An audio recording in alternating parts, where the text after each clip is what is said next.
"Your girlfriend is expecting my child." That's what my best friend said to me, measured, rehearsed, like he'd practiced it on the drive over every mile from his parents' old cul-de-sac to my front door. He didn't look like a villain.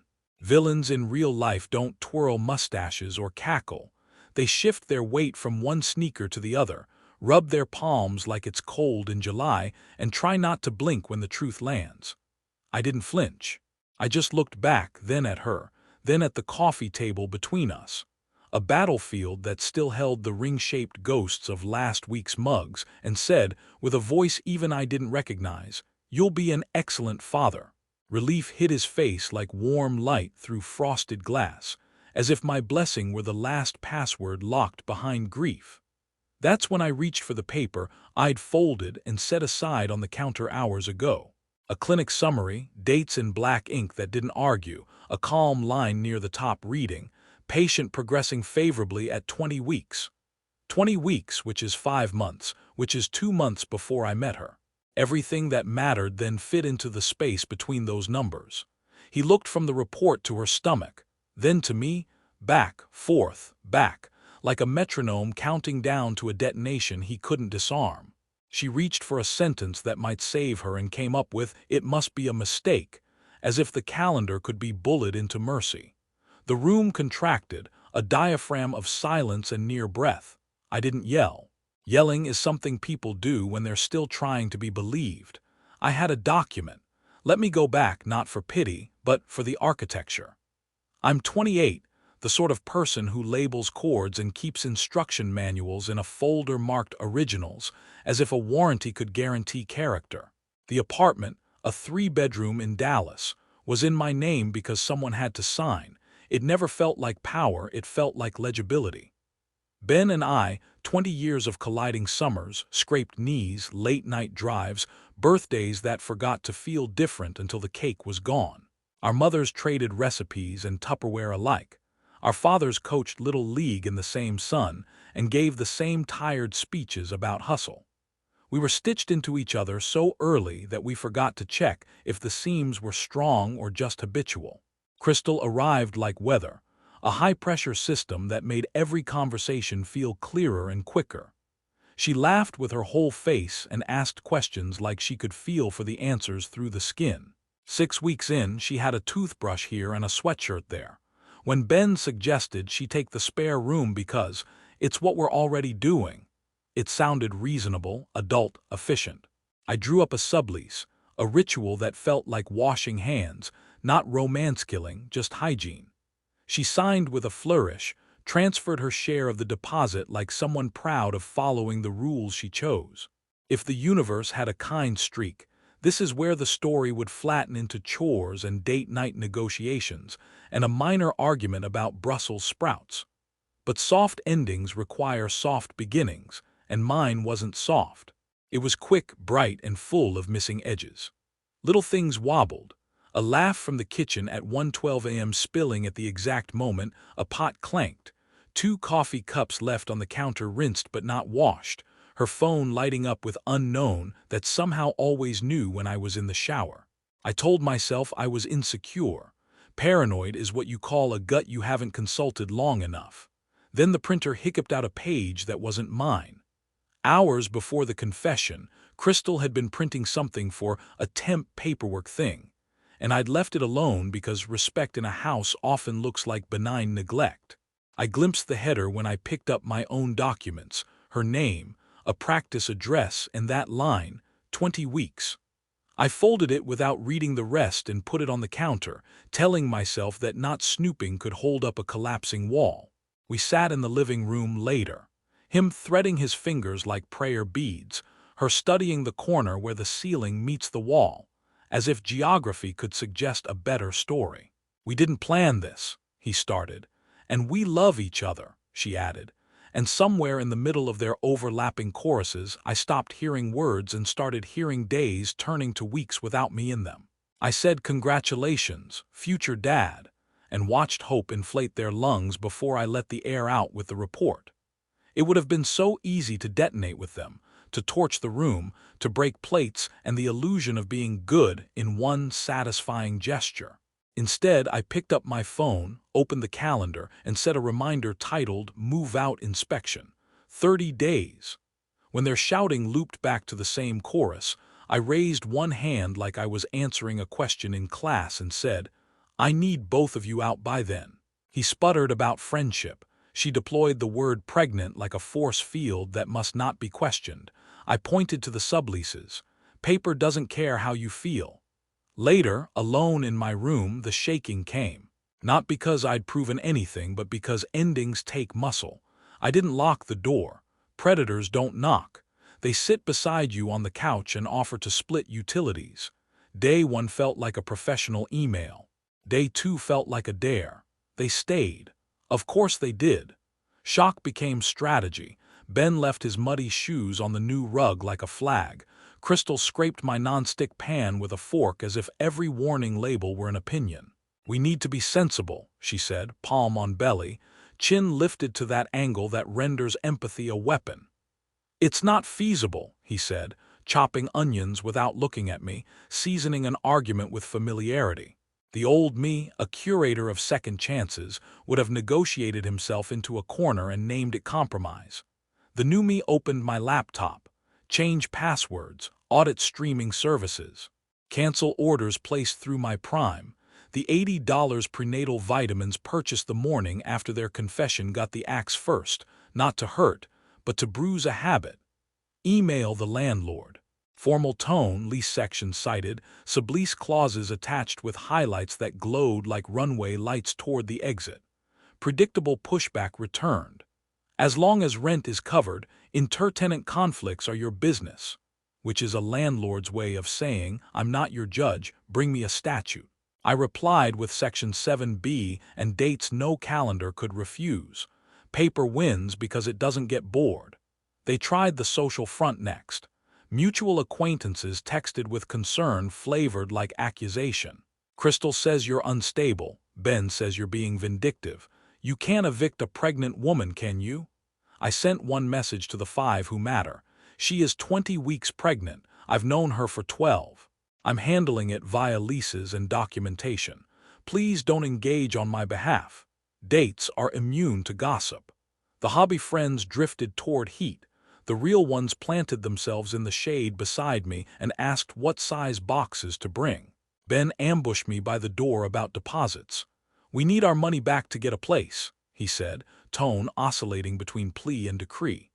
30 days after vacancy, minus damages and unpaid bills," I answered, quoting paragraph and line with the serenity of someone who's memorized exactly how to stop bleeding. "You can't keep our money," he tried again, like the rule would bend from repetition. "Block me again, and the next person in this hallway will have a badge," I said without heat. He stepped aside, not because he agreed, but because consequences don't negotiate. The apartment's air turned viscous. Whispers stopped when I entered any room, like light does when a switch flips the other way. The milk started dying on the counter overnight. The modem acquired a habit of tripping during my meetings. I documented, not as performance, but as prayer. Photos with timestamps, notes emailed to myself, subject lines that read like a stenographer's dream. There's a piece in receipts. They remember exactly what happened without worrying whether it should have. I drafted the deposit process email to both of them. Subject line precise, bullet points kinder than any phone call, attachments of their signed subleases, move-in photos for comparison. A checklist that placed responsibility in their hands like something harmless that gets heavy the longer it's held. The official notice from property management arrived Friday morning. I taped copies to their doors with painter's tape and a steadiness I wished I'd had sooner. They ripped them down and waved them in the living room, as if the paper would change its mind when confronted. Their final strategy was narrative. They curated me into a threadbare villain across group chats, the cold, calculated man making a mother-to-be homeless. They left out math. Math is such a buzzkill in a tragedy. My friend Keisha called and said, "Give me a date and a drill." And for the first time in a week I remembered laughter can disinfect a room. On day 14, I jogged before dawn and watched the river pretend to be new every morning. It made me greedy for a quieter house, for a life measured in groceries and honest dust. When I returned, the official envelopes had been slid under their doors overnight, final copies, stamped and humorless. Nora stood in the hallway, eyes glassed with something between apology and strategy. "We can reset," she said. "You're 22 weeks now," I answered, and watched the sentence land between us like a locked door neither of us had a key for anymore. The last week was a choreography of petty war and premature nostalgia. Drawers slammed. Doors sulked.